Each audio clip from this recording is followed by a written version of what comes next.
एक इंसान 60 साल काम करता है, हर सुबह उठता है, तैयार होता है, काम पर जाता है। हर दिन उसकी एक पहचान होती है, लेकिन फिर एक दिन सब कुछ बंद हो जाता है।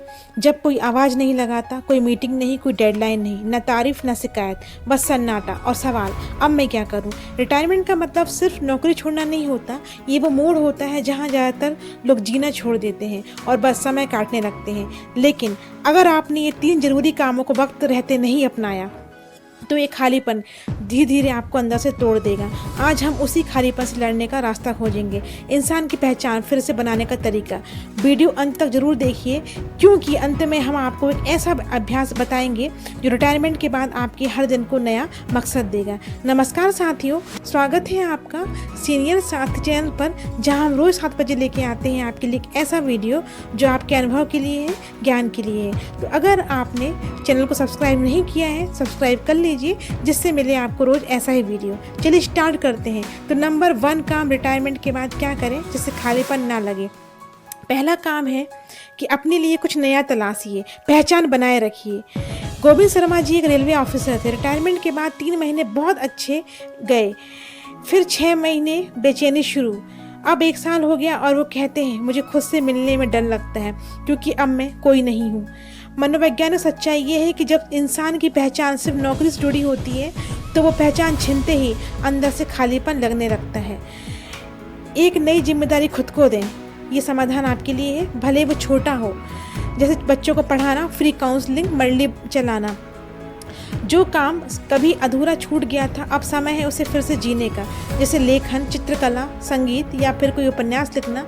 कोई भी नया रोल चुने, मेंटर, ट्रेनर या टीचर, कुछ भी। काम करना जरूरी नहीं है, काम का होना जरूरी है। दूसरा काम, मन की सच्चाई, इमोशनल डिटॉक्स जरूरी है। रेखा बाई 62 साल, रिटायर्ड टीचर। अब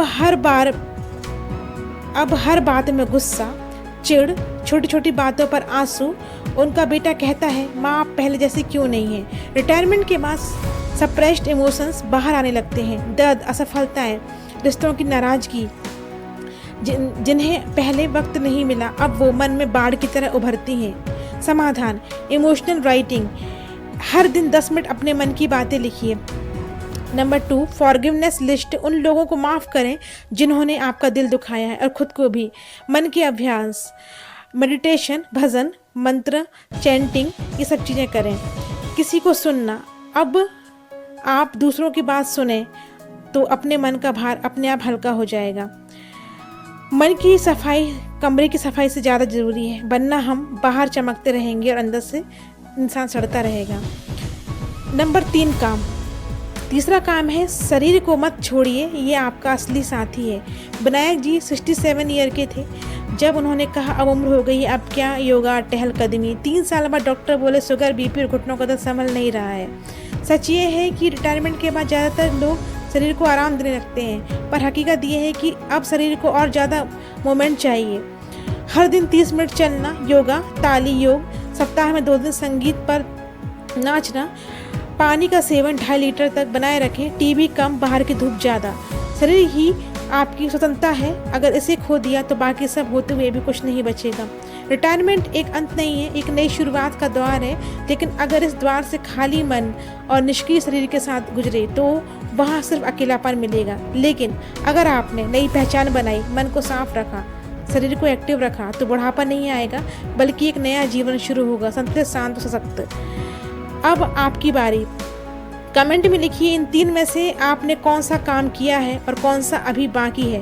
और हाँ, इस वीडियो को अपने किसी ऐसे दोस्त को ज़रूर भेजिए जो अभी रिटायरमेंट के बाद खुद में उलझ रहा है। सीनियर साथी चैनल को सब्सक्राइब करें, क्योंकि यहाँ हम बुढ़ापे को नहीं, जीवन के दूसरे अध्याय को सेलिब्रेट करते हैं। धन्यवाद।